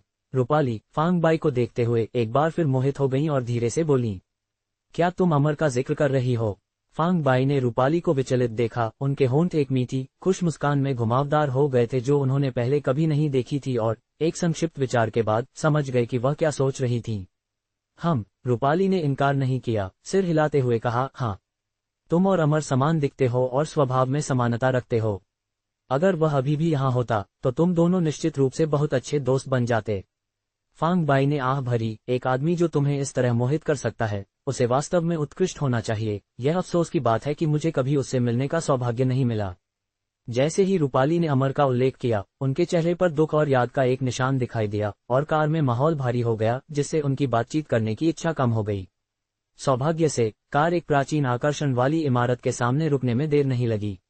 एक अंगरक्षक ने फांग बाई और रूपाली के लिए कार का दरवाजा खोला और उन दोनों के बाहर निकलने के बाद उन्होंने लुप्त सिंह और उनकी पत्नी आरती को भी अपनी कार से बाहर निकलते हुए देखा और एक विशाल सिंदूरी दरवाजे के सामने उनका इंतजार कर रहे थे। सिंदूरी प्रवेश द्वार से गुजरते हुए बुजुर्ग श्री प्रताप सिंह के पास एक पुराने गार्ड के मार्गदर्शन में चारों आंगन से होकर गुजरे और एक बड़े स्वागत हॉल में पहुंचे। हॉल को एक पारंपरिक शैली में सजाया गया था। मेज, कुर्सियां और फर्नीचर के अन्य टुकड़े सभी गुणवत्ता वाले लकड़ी से बने थे और स्पष्ट रूप से उम्र के साथ अनुभवी थे, जो खुद ही एक किस्मत के लायक थे। कृपया बैठें। वैद्य फांग, रूपाली, घर पर आराम से महसूस करें और बैठ जाएं। औपचारिक न हो, बस इसे अपना घर माने।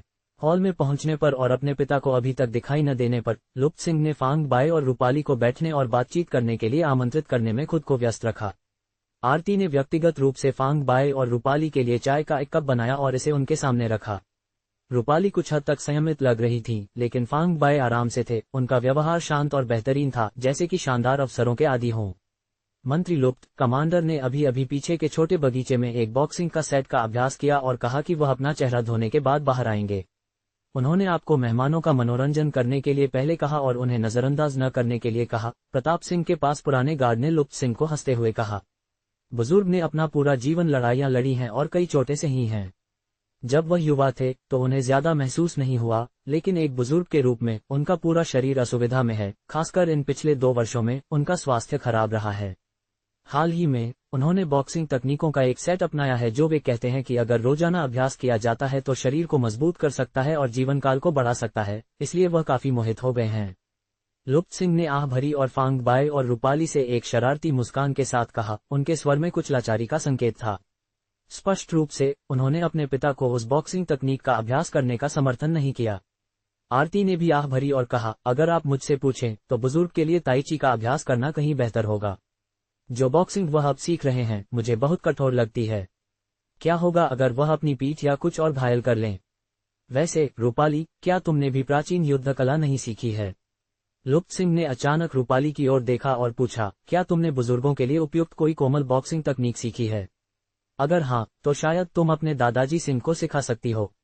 ईमानदारी से, मुझे भी चिंता है कि जो बॉक्सिंग बुजुर्ग अब अभ्यास कर रहे हैं वह उन्हें चोट पहुंचा सकती है। रूपाली ने एक क्षण के लिए सोचा और फिर सिर हिलाया। मेरी गुरु एक महिला हैं और उन्होंने मुझे जो सिखाया है वह महिलाओं के लिए अधिक उपयुक्त है। मैं समझ गया, तो कोई बात नहीं। उनका जवाब सुनकर लुप्त सिंह निराश महसूस किए बिना नहीं रह सके। फांग बाई को आराम से अपनी चाय का आनंद लेते हुए देखकर उनकी आंखें नीची और एक संतोष भरी हवा के साथ रूपाली ने अपने होंठ सिकोड़ लिए और कहा, चाचा लुप्त, फांग बाई भी प्राचीन युद्ध कला का अध्ययन करते हैं और वह मुझसे भी अधिक दुर्जय हैं। आप उनसे पूछ सकते हैं। लुप्त सिंह और आरती दोनों ने फिर फांग बाई की ओर अपनी निगाहें घुमाईं। फांग बाई, यह महसूस करते हुए कि वह अब आराम से अपनी चाय का आनंद नहीं ले सकते, अपना कप नीचे रखा और पूछा, बुजुर्ग अब कौन सी बॉक्सिंग तकनीक का अभ्यास कर रहे हैं? वुडांग शुद्ध यांग मुट्ठी, प्रताप सिंह के पास पुराने गार्ड ने जवाब दिया। ऐसी बॉक्सिंग शैली अधिक यांग केंद्रित है और वास्तव में उन्नत उम्र के लोगों के लिए उपयुक्त नहीं है, फांग बाई ने स्वीकार किया। एक नए शरीर में जीवन में लौटने के बाद फांग बाई ने एक बार इस दुनिया के बौद्ध, ताओवादी, कन्फ्यूशियस और विभिन्न अन्य युद्ध कला विद्यालयों के बारे में जानकारी एकत्रित की थी और एक गहन शोध किया था। फांग बाई का मूल इरादा उनकी ताक पर पूंजी लगाना और अपने उपयोग के लिए अपनी कमजोरियों का उपचार करना था, लेकिन उन्होंने पाया था कि इस दुनिया की युद्ध कलाओं में अपनाने लायक कोई ताक नहीं थी और कई कमियां थीं। मोहभंग होकर उन्होंने बस डेटा को एक तरफ फेंक दिया था। क्या आप जानना चाहेंगे कि फांग बाई बुजुर्ग श्री सिंह को उनकी बॉक्सिंग तकनीक के बारे में क्या सलाह देते हैं, या पिता पुत्र लुप्त सिंह और अजय सिंह के साथ उनके संबंधों पर ध्यान केंद्रित करते हैं? साजिशों से निपटेंगे। उन युद्ध कलाओं का अध्ययन करने के बाद उन्होंने उन्हें तुरंत अच्छी तरह से समझ लिया था। इस प्रकार जब इस दुनिया की प्राचीन और आधुनिक युद्ध कलाओं को समझने की बात आई तो वह सही मायने में खुद को दूसरा कहने का दावा कर सकते थे। बेशक उन्होंने विभिन्न प्रमुख गुटों की युद्ध कलाओं की केवल ऊपरी जानकारी हासिल की थी। अर्धगुप्त संप्रदाय और गुप्त संप्रदाय की गुप्त तकनीकें, जो बाहरी लोगों को नहीं दी जाती थीं, उनकी नज़र से परे थीं। हालांकि फांग बाई ने महसूस किया कि एक हिस्से को समझकर पूरे का अनुमान लगाया जा सकता है। जिन युद्ध कलाओं का उन्होंने अध्ययन किया था वे उन्हें अत्यंत बुनियादी लगती थीं। भले ही अर्धगुप्त संप्रदाय और गुप्त संप्रदाय की युद्ध कलाएं उनसे 10 या 100 गुना अधिक दुर्जय हों, फिर भी वह उन्हें गंभीरता से नहीं लेते। उनके मन में उनके पिछले जीवन की खेती तकनीकें आकाश के सितारों की तरह अनगिनत थीं। सहज रूप से किसी को भी चुनना इस दुनिया की शीर्ष स्तरीय युद्ध कलाओं को पल भर में पछाड़ सकता था। मेरे पास मूर्ति तकनीकों का एक सेट है जो बुजुर्गों के लिए बहुत उपयुक्त है, मुझे बस नहीं पता कि बुजुर्ग श्री सिंह इच्छुक हैं या नहीं। फांग बाई ने देखा कि लुप्त सिंह, आरती और रूपाली सभी उन्हें देख रहे थे और उन्होंने मुस्कान के साथ कहा। फांग बाई ने फैसला किया कि अगर बुजुर्ग श्री सिंह उनसे बॉक्सिंग सीखने के लिए तैयार हैं तो वह उन्हें सर्व वस्तु अनुगमन हृदय मुट्ठी सिखाएंगे जो उन्होंने अपने माता पिता को सिखाई थी, इसे एक और पुण्य कार्य मानते हुए। अगर बुजुर्ग श्री सिंह सीखने के लिए तैयार नहीं थे तो यह और भी अच्छा था, फांग बाई प्रयास से बच जाएंगे। बुजुर्ग प्रताप सिंह से परिचय। हाँ, जब तक ये शरीर को मजबूत कर सकता है और मेरी आयु को बढ़ा सकता है, मैं किसी भी चीज में रुचि रखता हूँ। हंसी के एक शोर के साथ सफेद ढीले अभ्यास वस्त्र पहने एक बुजुर्ग हॉल में पर्दे के पीछे से बाहर आए। बुजुर्ग 70 वर्ष से अधिक उम्र के थे, औसत ऊंचाई के, एक कुछ हद तक दुबले पतले शरीर के साथ। उनकी त्वचा गहरे कांस्य रंग की थी, थोड़ी खुरदरी, और उनके माथे पर एक लंबा निशान था जिसने उन्हें कुछ हद तक भयंकर दिखाया। 70 के दशक में अधिकांश लोगों की आंखें धुंधली और निष्प्राण होंगी, लेकिन इस बुजुर्ग की आंखें तेज और गहरी थीं, एक तीव्र धार से भरी हुई थी जो मानव दिलों में झांकने और सब कुछ देखने में सक्षम लगती थी। जैसे ही बुजुर्ग दिखाई दिए, उन्होंने सीधे फांग बाई को देखा और फिर आश्चर्य की एक ध्वनि निकाली, बुदबुदाते हुए, कितना समान। वास्तव में आश्चर्यजनक। फांग बाई जानते थे कि यह बुजुर्ग अपने दिवंगत पोते अमर से मिलते जुलते पाए होंगे, इसलिए ये टिप्पणी। पिताजी, दादाजी सिंह, लुप्त सिंह, आरती और रूपाली सभी एक साथ खड़े हो गए और सम्मानपूर्वक पुकारा। ऐसा लगता था कि प्रताप सिंह का सिंह परिवार पर काफी अधिकार था, क्योंकि लुप्त सिंह जैसा एक व्यक्ति भी उनकी उपस्थिति में कुछ हद तक संयमित महसूस करता था। रूपाली के चेहरे पर एक मुस्कान दिखी, लेकिन किसी तरह ये पूरी तरह से स्वाभाविक नहीं लगी। फांग बाई भी खड़े हो गए, लेकिन वह शांत और संयमित रहे। केवल तभी जब प्रताप सिंह की निगाह उन पर पड़ी तो उन्होंने सूरज से भी तेज एक मुस्कान प्रकट की।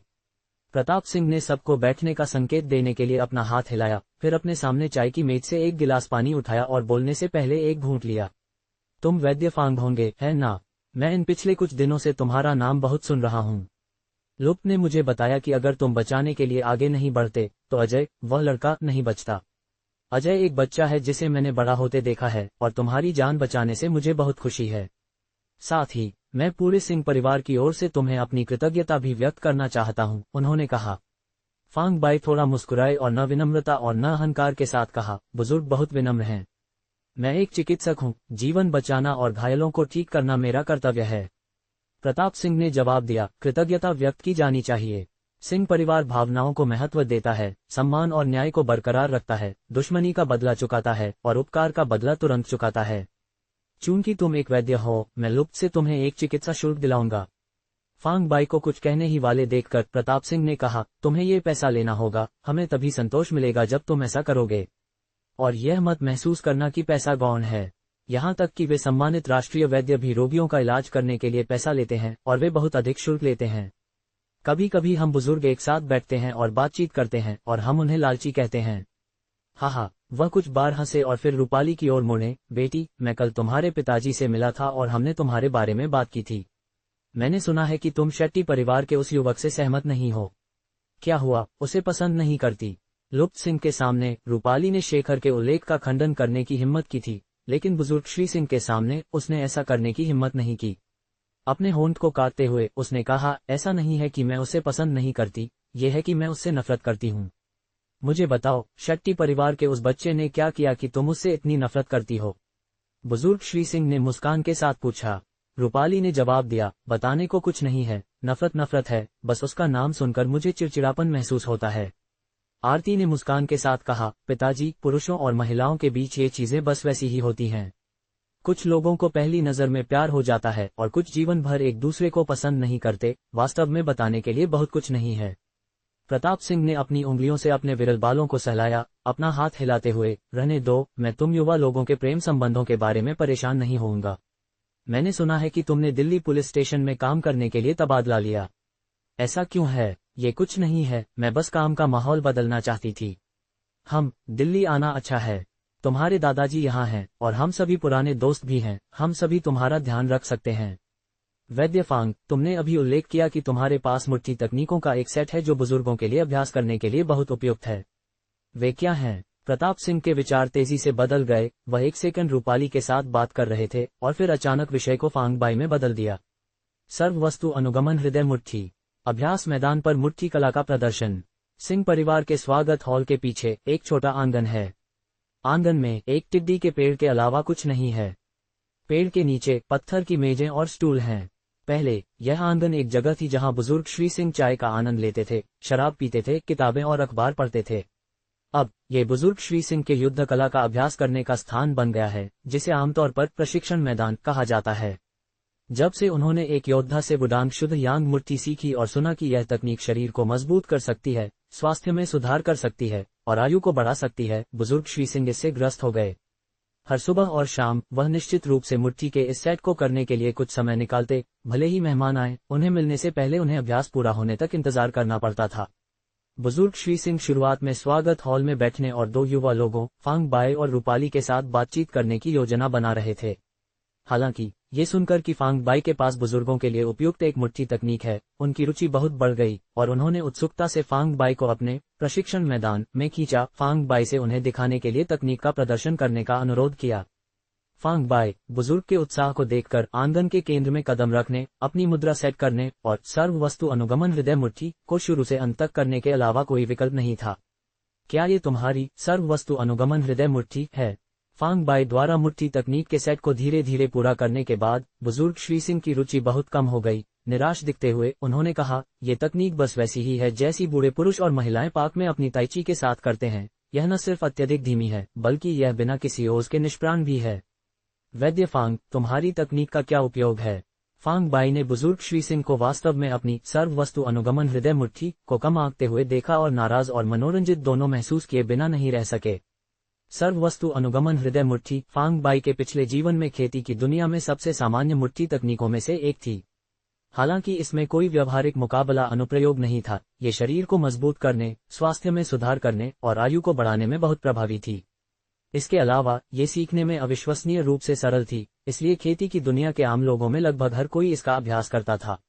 मेरी मुट्ठी तकनीक के इस सेट का लगन से अभ्यास करें और आप 100 साल तक जीवित रह सकते हैं, बिना बीमारी के स्वाभाविक मृत्यु को प्राप्त कर सकते हैं। फांग बाई ने सर्व वस्तु अनुगमन हृदय मुट्ठी के लाभों को बढ़ा चढ़ाकर पेश करने के लिए ज्यादा प्रयास नहीं किया। आखिरकार, अगर प्रताप सिंह अभ्यास करने के लिए तैयार थे तो वह उन्हें सिखाएंगे और अगर वह नहीं थे तो ये परेशानी को बचाएगा। बिना बीमारी के 100 से अधिक जीवित रहें। क्या ये वास्तव में इतना चमत्कारी है? प्रताप सिंह की आंखें आश्चर्य में चौड़ी हो गईं। इन दिनों वह वुडांग शुद्ध यांग मुट्ठी का अभ्यास कर रहे थे, जिसका लक्ष्य केवल शरीर को मजबूत करना और आयु को बढ़ाना था, लेकिन उन्होंने बिना बीमारी के मरते हुए 100 से अधिक जीवित रहने का सपना देखने की हिम्मत नहीं की थी। बुढ़ापे में एक को सबसे अधिक डर रोगों से ग्रस्त होने का होता है और बेशक सबसे अधिक आशा 100 से अधिक जीवित रहने, स्वाभाविक रूप से मरने की होती है। हालांकि अधिकांश बुजुर्गों के लिए यह आशा बस पूरी नहीं हो पाती। अगर बुजुर्ग विश्वास नहीं करते हैं तो मैं कुछ नहीं कर सकता। प्रताप सिंह को अभी भी संदेह में देखकर फांग बाई ने अपने कंधे उचकाए। वास्तव में अगर तुम अभ्यास नहीं करना चाहते हो तो मत करो, कहना चाहते थे, लेकिन बुजुर्गों का आदर और युवाओं से प्यार के सिद्धांत के सम्मान से बाहर उन्होंने अपना मन बोलने से रोके रखा। हालांकि रूपाली एक पूरी तरह से विकसित योद्धा नहीं थी, वह लगभग उस क्षेत्र तक पहुंच रही थी। जबकि प्रताप सिंह और अन्य ने सोचा कि फांग बाई की सर्व वस्तु अनुगमन हृदय मुट्ठी धीमी और शिथिल थी, उन्होंने इसमें कुछ असाधारण देखा। फांग बाई, मैं मुट्ठी तकनीकों के इस सेट को सीखना चाहती हूँ। रूपाली फांग बाई के पास पहुंची और कहा। फांग बाई हंसे, ये बुजुर्गों के लिए मुट्ठी तकनीकों का एक सेट है। तुम इसे क्यों सीखना चाहोगी? एक बार जब मैंने इसे सीख लिया तो मैं इसे अपने दादा दादी और माता पिता को सिखाऊंगी। रूपाली ने एक गंभीर अभिव्यक्ति के साथ कहा। उनका बयान उनके रुख का एक स्पष्ट प्रदर्शन था। जबकि बुजुर्ग श्री सिंह ने फांग बाई पर भरोसा नहीं किया, उन्होंने किया। अगर वह फांग बाई से मुट्ठी तकनीक नहीं सीखने जा रहे थे तो वह इसे सीखेगी और अपने दादा दादी और माता पिता को सिखाएंगी। प्रताप सिंह ने रूपाली को देखा, फिर फांग बाई को, और अचानक जोर से हंस पड़े, रूपाली की ओर इशारा करते हुए, बेटी, तुम अप्रत्यक्ष रूप से मेरे प्रति अपनी असंतुष्टि व्यक्त कर रही हो। तुम वास्तव में वैद्य फांग का पक्ष लेती हो। रूपाली के गाल थोड़े गर्म हो गए और उन्होंने चुपचाप अपना सिर नीचे कर लिया। प्रताप सिंह ने अपनी जांघ पर थप्पड़ मारा और फांग बाई से कहा, वैद्य फांग, तुम प्राचीन युद्ध कला का अभ्यास करते हो और यह बस ऐसा होता है कि मेरे सुरक्षा दस्ते का कप्तान यश भी एक योद्धा है। तुम दोनों थोड़ा मुकाबला क्यों नहीं करते? अगर तुम यश को हरा सकते हो तो मैं अब से तुम्हारी मुट्ठी तकनीक का अभ्यास करूंगा। फांग बाई के बोलने का इंतजार किए बिना उन्होंने यश को बुलाने के लिए अपने पास एक पुराने गार्ड को इशारा किया। फांग बाई ने सिर्फ सिंह परिवार में भोजन के लिए आने, बुजुर्ग श्री सिंह के साथ थोड़ा बातचीत करने और फिर एक परामर्श शुल्क के साथ छोड़ने का इरादा किया था। उन्होंने किसी के साथ युद्ध कला का मुकाबला करने की योजना नहीं बनाई थी। लेकिन अब जब बुजुर्ग श्री सिंह ने न सिर्फ एक मुकाबला का सुझाव दिया था बल्कि उन्हें इनकार करने के लिए कोई रास्ता भी नहीं छोड़ा था, तो वह केवल एक कड़वी मुस्कान पेश कर सकते थे और इस मामले में कोई विकल्प नहीं था। अगर यह कोई और होता तो वह बस कह सकते थे, क्षमा करें, मुझे तुम्हारे आदमी के साथ मुकाबला करने में कोई रुचि नहीं है, और फिर छोड़ देते। लेकिन बुजुर्ग श्री सिंह के साथ यह काम नहीं करेगा। हालांकि यह उनके लिए एक राहत हो सकती है। ये लुप्त सिंह, आरती या रूपाली के लिए अच्छा नहीं लगेगा। सुरक्षा कप्तान यश का आगमन। यश पूरी सैन्य पोशाक में जल्दी से आंगन में दिखाई दिए। प्रताप सिंह और अन्य को एक मानक सैन्य सलामी देने के बाद वह एक बर्छे की तरह सीधे खड़े थे, प्रताप सिंह के आदेशों की प्रतीक्षा कर रहे थे। यश अपने 30 के दशक में ऊंचाई में लगभग 1 मीटर 90 थे और एक बैल की तरह मजबूत शरीर के थे। उनकी त्वचा कांस्य रंग की थी और उनकी आंखें उज्ज्वल और भेदी, ध्यान आकर्षित करती थीं और लंबे समय तक देखने से रोकती थीं। वहां खड़े होकर वह एक लोहे के स्तंभ जैसा दिखाई दिया, एक ऊंचे पहाड़ की तरह एक विस्मयकारी उपस्थिति उत्सर्जित करता था। एक नजर में फांग बाई ने पहचाना कि यश एक बूढ़ स्तर का शुरुआती योद्धा था। कोई आश्चर्य नहीं कि रूपाली ने कहा था कि भारतीय सेना के भीतर छिपे हुए बाघ और छिपे हुए ड्रैगन थे जो योद्धाओं से भरे हुए थे। ये सच लगता था क्योंकि प्रताप सिंह के पास एक महज गार्ड कप्तान के पास एक बूढ़ स्तर के योद्धा की ताकत थी। इसलिए पूरी सेना को देखते हुए और भी ताकतवर विशेषज्ञ होने चाहिए। यश के आने के बाद उनकी निगाह रूपाली पर स्थिर रही। उनके आने से पहले उन्हें सूचित किया गया था कि कमांडर चाहते हैं कि वह एक योद्धा के साथ मुकाबला करें, और उनके विचार में आंगन में कुछ लोगों में केवल रूपाली एक अर्ध योद्धा के रूप में योग्य थीं। इसलिए उन्होंने मान लिया कि रूपाली उनकी प्रतिद्वंद्वी थीं। रूपाली को ऐसा महसूस हुआ जैसे यश की निगाह उन पर पड़ते ही एक भयंकर बाघ का ध्यान उन पर गया हो। एक अपार दबाव उन पर भार डाल रहा था और उन्होंने अचेतन रूप से फांग बाई के करीब सरकना शुरू कर दिया। उन्हें आश्चर्य हुआ, जितना करीब वह फांग बाई के पास आई, दबाव उतना हल्का हो गया, जब तक कि वह लगभग उनके कंधे से कंधा मिलाकर खड़ी थीं, और तभी उन्हें एक महत्वपूर्ण राहत महसूस हुई। फांग बाई ने अपना सिर घुमाया और रूपाली पर एक नजर डाली। उनके होंठ एक रहस्यमय मुस्कान में घुमावदार हो गए। ये व्यक्ति बहुत दुर्जय है, रूपाली ने फांग बाई से फुसफुसाया। उनकी आंखों ने चिंता का एक संकेत व्यक्त किया। क्या तुम्हें चिंता है कि मैं उसे हरा नहीं सकता? फांग बाई ने मुस्कान के साथ पूछा। मुझे नहीं पता, लेकिन वह बहुत खतरा महसूस कराता है, जैसे पहाड़ों से उतरते हुए एक बाघ का सामना करना। और तुम? रूपाली ने फांग बाई पर एक नजर डाली, सोचने के लिए रुकी और फिर कहा, मैं तुम्हें समझ नहीं सकती। फांग बाई ने जवाब दिया, इसे अथाह गहराई कहा जाता है। जितना अधिक कुशल गुरु होता है उतने ही अधिक रहस्यमय वे होते हैं। उनकी बातचीत सुनकर यश ने महसूस किया कि उनका मुकाबला साथी रूपाली नहीं थी, बल्कि उनके बगल में खड़े स्पष्ट और सुंदर विशेषताओं वाले युवक थे।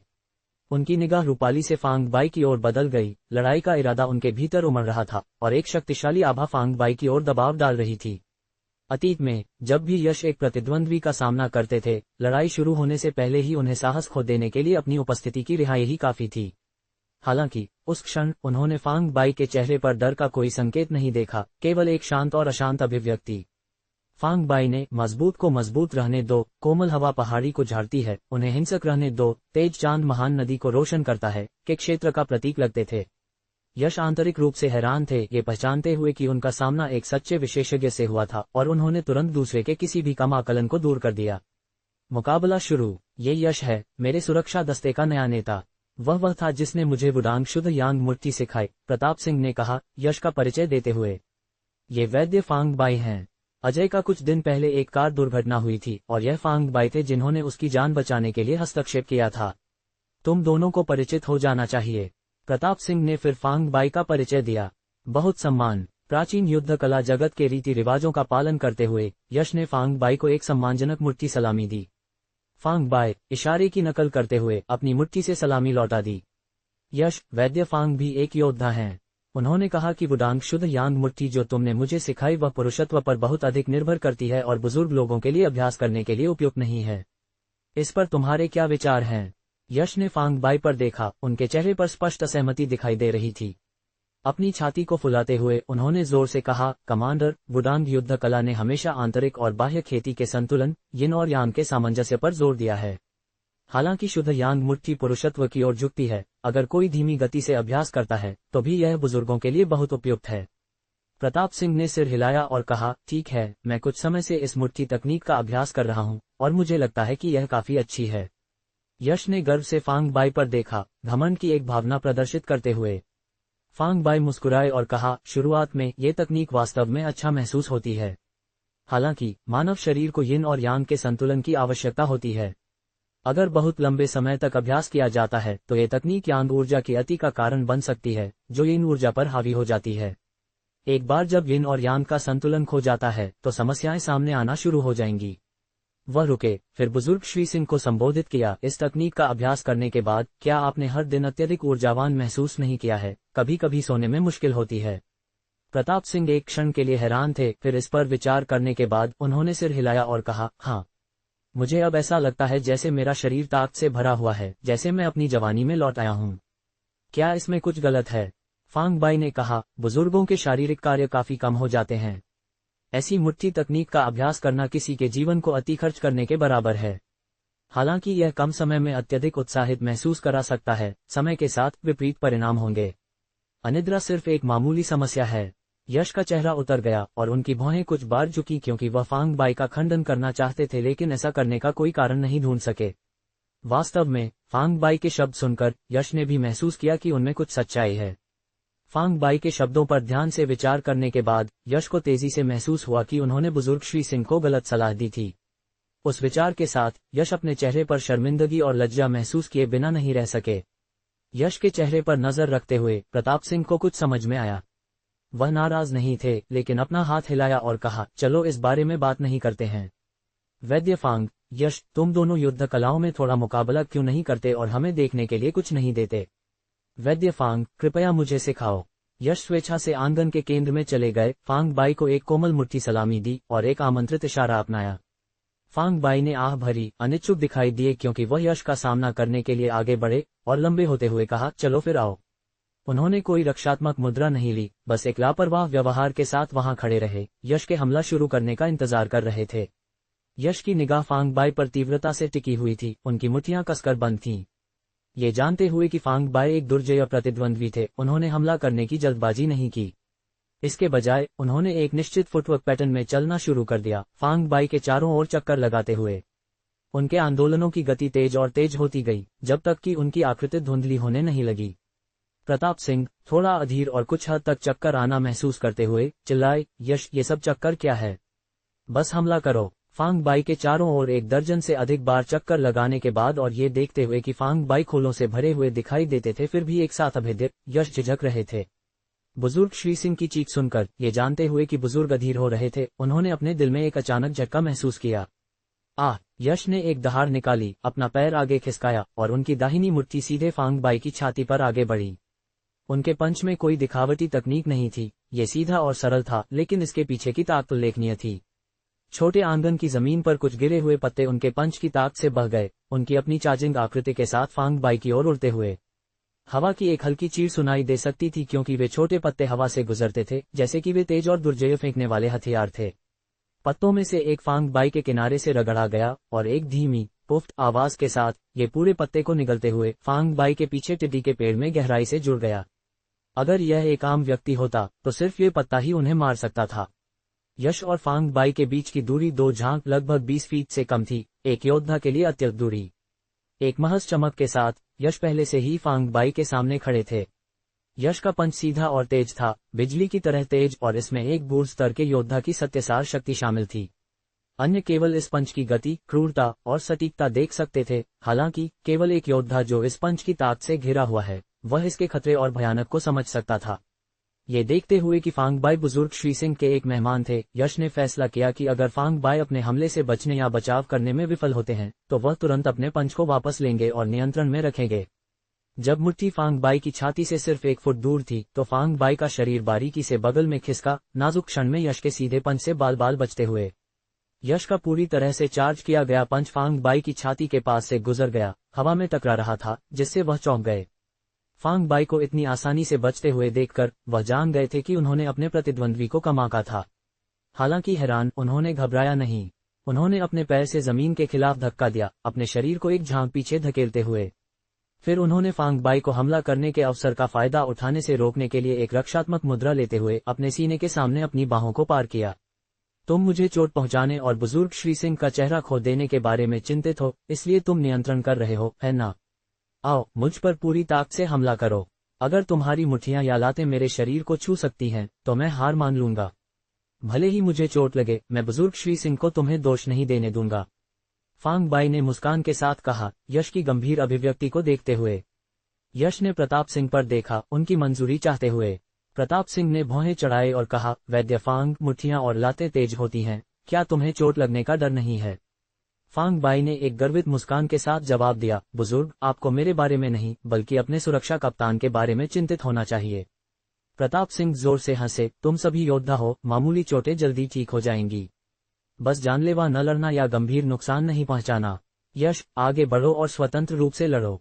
आदेश प्राप्त करने पर यश ने एक गड़गड़ाहट भरी दहाड़ निकाली, उनका वेग उमड़ रहा था। वह वास्तव में अपनी ताकत छिपा रहा था। रूपाली ने यश से बढ़ते दबाव को महसूस किया और 2 कदम पीछे हटना पड़ा। यश, एक क्रोधित बाघ की तरह पूरी ताकत में अपनी आभा निकाल दी, फांग बाई की ओर कदम बढ़ाते हुए। उनकी प्रभावशाली योद्धा आभा हर बढ़ते कदम के साथ फांग बाई पर दबाव डाल रही थी। हर कदम जो उन्होंने लिया, आंगन में जमीन थोड़ी कांप गई और जहां उनके पैर पड़े वहां पक्की नीली पत्थर की फर्श पर दरारों का एक जाल दिखाई दिया। बुजुर्ग श्री सिंह ने आह भरी, यह महसूस करते हुए कि इस लड़ाई के बाद उनके आंगन की फर्श को निश्चित रूप से मरम्मत की जरूरत होगी। आप आगे क्या जानना चाहेंगे, यश और फांग बाई के मुकाबले का अंतिम परिणाम या प्रताप सिंह की प्रतिक्रिया?